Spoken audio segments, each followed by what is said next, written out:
Okay, so in order to model the can, and by the way, this is Blender, I'm just using a different theme. So I'm just going to press Shift A, Mesh, and Cylinder.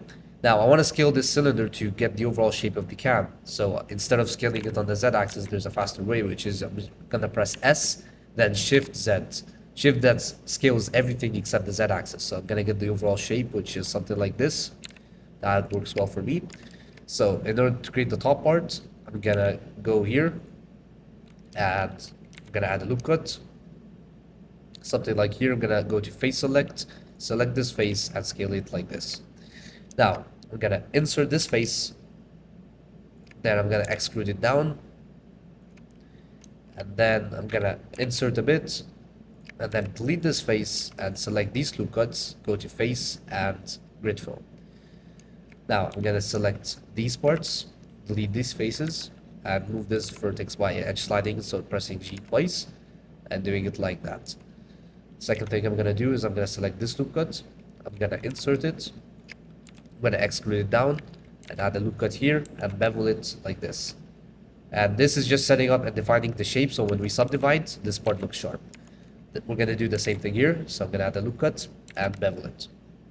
I'm gonna also add a loop cut here, and a loop cut here, and also a loop cut here, to support it. Now I'm gonna go to this bottom part, I'm gonna insert it, then I'm gonna insert again, and I'm gonna move it on the Z axis. Then I'm gonna scale it in a bit.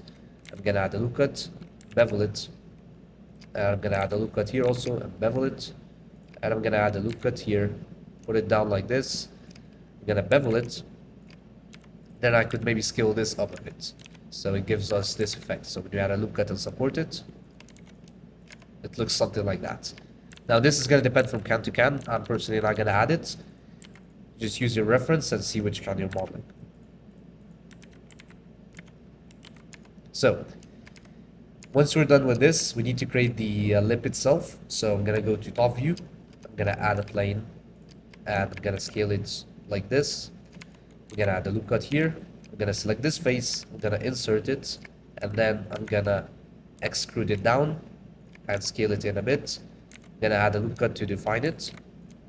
I'm also going to add a loop cut outside, so when we subdivide it gives us this effect. Now for this part I'm going to do the same thing, I'm going to insert, but I'm going to delete the face this time, and I'm going to extrude these faces down like this. So the next thing I'm going to do is you could subdivide, and it's going to give you this shape. So I'm going to cancel the subdivision, I'm going to select these loop cuts, insert it down like this, then I'm going to extrude and scale. And then I'm gonna fill it and select these vertices and press J to merge them. Now, you see, this is not connected to anything. So you could leave it like that, but it's not realistic since there's this hole going on right here.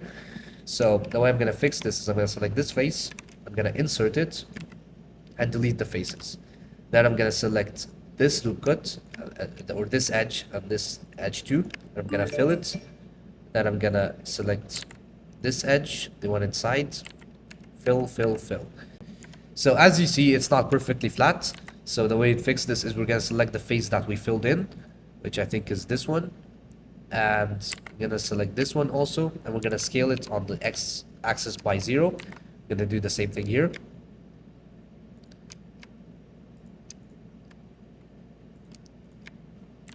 Scale on the X axis by 0.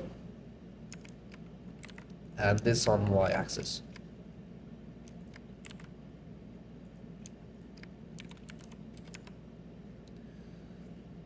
So you could add a loop cut like this to define the shape a bit.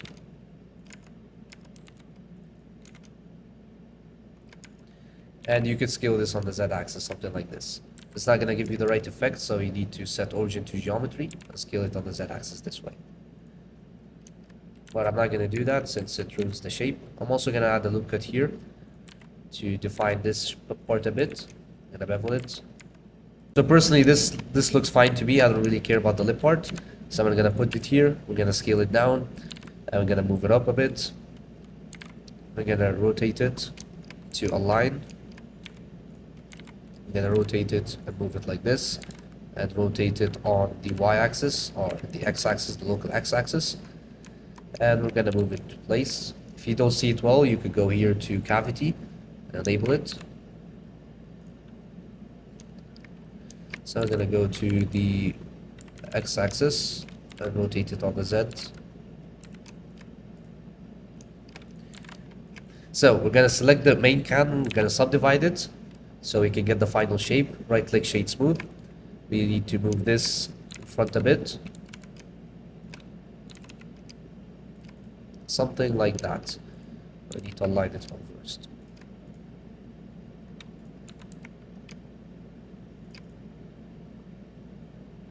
So either way, this lip part is not going to be seen much, and this inner part is not going to see much. So since I'm going to render it, only this part is going to be visible. So adding details here is not going to, it's not going to matter. I'm going to disable cavity, and you essentially did the can itself. So you can add details back here, down here, like I said. So you can add a loop cut, you can bevel it, and maybe you could extrude and scale this, and then you could add a loop cut to define it. Add a loop cut here also and bevel it. And yeah, it depends on the shape you're going with.